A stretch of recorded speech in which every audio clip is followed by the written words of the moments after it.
Ko lang po nanay na sanang naman po ang sabihin napagtripan. na sana po isa po ako sa matanggap sa scholarship nyo at isa sa swerte na mapili po.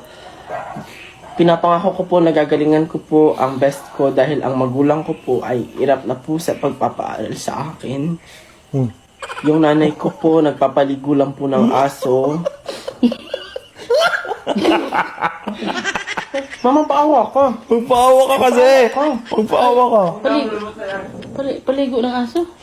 Paawa yun. Mapaawa ka. Paano ko makuha dyan? Paano pagpaligo ng aso? Oo, sabihin mo, oo. May sahod yan? Oo, may sahod yun. Ako dyan. Nagpapaligo po yung mama ko ng aso. Paawa. Yung tatay ko po, Ganun pala magpaligo na. pumupulot Ganun po pala ng magpaawa. basura Huy. sa barangay. Tapos yung mga napupulot niya po, tigpipiso po yun. Kaya yun po yung pinapakain Taka na yung magulang. araw-araw. Magpakawa ka mo ba? Ayan! Ano ba? Sabihin mo, sana po matulungan.